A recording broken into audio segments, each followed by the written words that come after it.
اعوذ باللہ من الشیطان الرجیم بسم اللہ الرحمن الرحیم۔ اللہ تبارک و تعالیٰ کے نام سے شروع جو بڑا مہربان اور نہایت رحم کرنے والا ہے۔ ایک ایسی قوم جس پر اللہ تبارک و تعالیٰ نے اپنا دردناک عذاب نازل فرمایا اور اس قوم کے تمام لوگوں کو بندر بنا دیا۔ اس قوم کے لوگ کون سا ایسا گناہ کرتے تھے جس کی وجہ سے اللہ تبارک و تعالیٰ نے ان پر دردناک عذاب نازل فرمایا، اور یہ لوگ بندر بننے کے بعد کتنی دیر زندہ رہے اور پھر ان کو کس قدر دردناک موت آئی۔ جب یہ لوگ بندر بن گئے تو یہ لوگ اپنے عزیز و اقارب کو دیکھ کر ان سے کیا کہتے تھے، اور کیا آج کے دور میں پائے جانے والے بندر اسی قوم کی نسل میں سے ہیں؟ ان تمام تر سوالات کے جوابات قرآن و حدیث کی روشنی میں آج کی اس ویڈیو میں ہم آپ کو بتائیں گے، لہٰذا آپ سے گزارش ہے کہ ہماری اس ویڈیو کو اینڈ تک ضرور دیکھیے گا۔ انسانوں کے بندر بننے کی ابتدا حضرت داؤد علیہ السلام کے دور سے ہوئی۔ اس واقعے کا پس منظر کچھ یوں ہے۔ حضرت داؤد علیہ السلام اور ان کی قوم سمندر کے کنارے ایلا نامی گاؤں میں رہتے تھے، اور ان کی تعداد 70,000 کے قریب تھی۔ یہ قوم بڑی ہی خوشحال تھی اور اللہ تبارک و تعالیٰ کی فرما بردار قوم تھی۔ اس قوم کو اللہ تبارک و تعالیٰ نے بے شمار نعمتوں سے نوازا تھا۔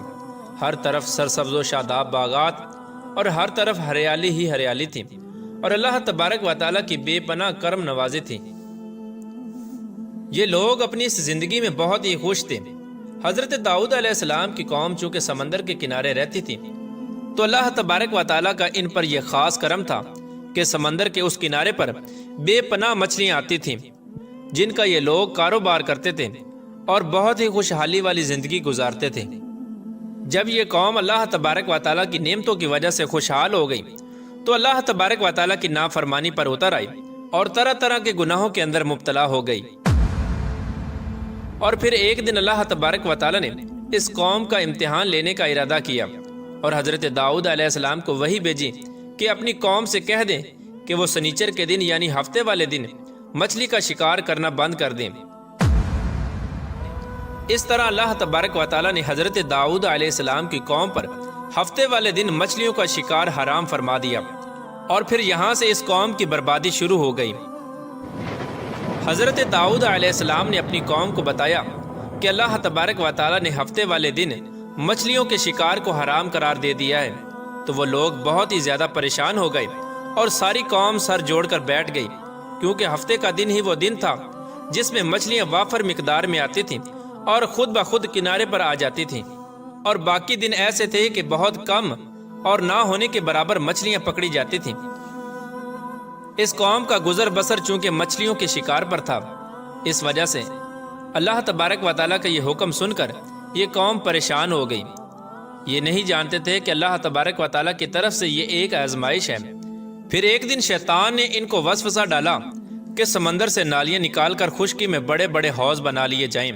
جب ہفتے والے دن مچھلیاں آئیں گی تو وہ نالیوں سے ہو کر ان بڑے بڑے حوضوں میں آ جائیں گی، اور اس طرح پھر ان نالیوں کا منہ بند کر دیا جائے، اور پھر اگلے دن یعنی اتوار والے دن ان کو پکڑ لیا جائے۔ شیطان نے اس قوم کے لوگوں کو ورگلایا کہ اس طرح ہم ہفتے والے دن شکار سے بھی بچ جائیں گے اور مچھلیاں بھی ہاتھ آ جائیں گی اور وہ بھی پکڑی جائیں گی۔ بہت سے لوگوں کو یہ ہلا بازی اچھی لگی اور انہوں نے ایسا کرنا شروع کر دیا اور سمندر سے چھوٹی چھوٹی نالیاں نکال کر بڑے بڑے حوضوں میں ڈال دیں، جس کے ذریعے وافر مقدار میں مچھلیاں ان حوضوں میں داخل ہو جاتی۔ اس قوم کے بدبخت لوگوں کو شیطان کا یہ ہیلا بہت پسند آیا، لیکن اس قوم نے یہ نہ سوچا کہ جب مچھلیاں سمندر سے حوض میں آ کر قید ہو گئی تو پھر مچھلیوں کا شکار ہی ہو گیا۔ اس لیے یہ شکار بھی ہفتے والے دن ہی قرار پایا جو اللہ تبارک و تعالیٰ نے حرام قرار دیا تھا۔ اس موقع پر یہودیوں کے 3 گروہ ہو گئے۔ کچھ لوگ ایسے تھے جو شکار کے اس شیطانی ہلے سے منع کرتے تھے اور ناراض و بیزار ہو کر شکار سے باز رہے، اور کچھ لوگ اس کام کو دل سے برا جان کر خاموش رہے، لیکن انہوں نے شکار نہ کیا اور دوسروں کو منع بھی نہ کرتے تھے، بلکہ یہ لوگ منع کرنے والوں سے یہ کہتے تھے کہ تم لوگ ایسی قوم کو نصیحت کرتے ہو جنہیں اللہ تبارک و تعالیٰ ان قریب ہلاک کرنے والا ہے اور ان پر اپنا دردناک عذاب نازل فرمانے والا ہے۔ اور اس قوم کے کچھ لوگ ایسے تھے جو سرکش اور نافرمان لوگ تھے، جنہوں نے اللہ تبارک و تعالیٰ کے حکم کی اعلانیہ مخالفت کی اور شیطان کے ہیلے بازی کو مان کر ہفتے والے دن شکار کرنے لگے۔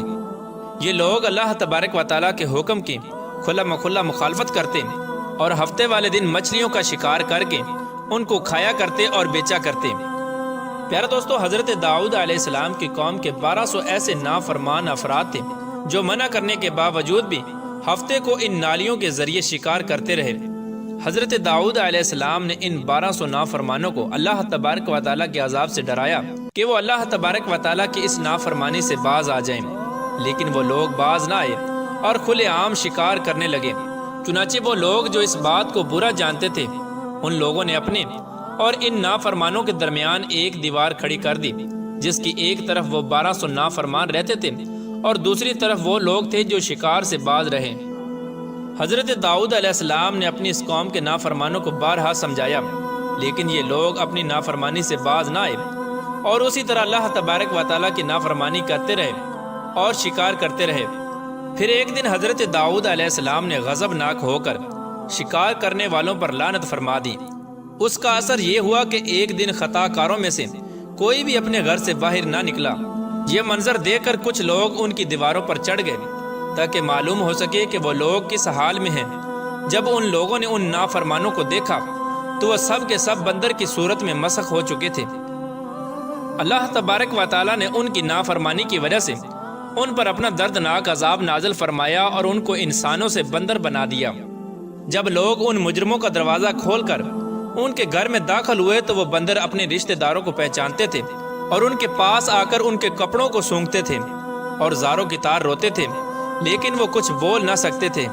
اللہ تبارک و تعالیٰ کے ان نافرمان بندر بن جانے والے لوگوں کی تعداد 12,000 تھی۔ ان 12,000 لوگوں نے اللہ تبارک و تعالیٰ کی نافرمانی کی اور اللہ تبارک و تعالیٰ نے ان کو بندر بنا دیا، جس طرح کہ اللہ تبارک و تعالیٰ سورہ بقرہ میں ارشاد فرماتا ہے، اور بے شک ضرور تمہیں معلوم ہے تم میں کہ وہ جنہوں نے ہفتے میں سرکشی کی تو ہم نے ان سے فرمایا کہ ہو جاؤ بندر دھتکارے ہوئے۔ اس طرح حضرت داؤد علیہ السلام کی قوم کے 12,000 نافرمان بندر بن گئے۔ یہ لوگ 3 دن تک زندہ رہے اور اس دوران یہ کچھ نہ کھا سکتے تھے اور نہ ہی پی سکتے تھے، بلکہ یوں ہی بھوکے پیاسے سب کے سب ہلاک ہو گئے اور 3 دن کے اندر سب کے سب مارے گئے۔ اور وہ لوگ جو ان نافرمانوں کو اللہ تبارک و تعالیٰ کی اس نافرمانی سے منع کرتے تھے، اللہ تبارک و تعالیٰ نے ان کو اس عذاب سے سلامت رکھا، اور وہ لوگ جو اس شکار کو برا جان کر خاموش رہتے تھے، اللہ تبارک و تعالیٰ نے ان کو بھی اس عذاب سے سلامت رکھا۔ پیارے دوستو، اب بات کرتے ہیں کہ آج کے دور کے بندروں میں سے کیا کوئی بندر ان کی نسل میں سے بھی موجود ہے، یا آج کے دور میں پائے جانے والے بندر انہی بندروں کی نسل میں سے ہیں؟ اس کے متعلق روایات میں آتا ہے کہ حضرت عبداللہ بن مسعود رضی اللہ تعالیٰ عنہ سے روایت ہے کہ حضور پاک صلی اللہ تعالیٰ علیہ وآلہ وسلم سے کسی نے سوال کیا کہ آج کے بندر کیا حضرت داؤد علیہ السلام کی قوم سے ہیں؟ تو حضور نبی کریم رؤوف الرحیم صلی اللہ تعالیٰ علیہ وآلہ وسلم نے ارشاد فرمایا کہ اللہ تبارک و تعالیٰ جس قوم پر عذاب بھیجتا ہے یا ان کی شکلوں کو مسخ کرتا ہے تو یہ عذاب انہی پر ہوتا ہے جن پر وہ عذاب نازل ہوا تھا، اور اس کے بعد اللہ تبارک و تعالیٰ ان لوگوں کو ہلاک کر دیتا ہے اور ان کی آگے نسل نہیں بڑھتی۔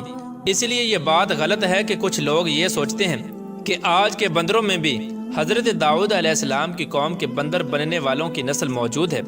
ایسا کچھ بھی نہیں ہے۔ وہ لوگ صرف اور صرف 3 دن زندہ رہے اور اس کے بعد سب کے سب ہلاک ہو گئے، اور اللہ تبارک و تعالیٰ نے اس قوم کے نافرمانوں کو صفحہ ہستی سے مٹا دیا۔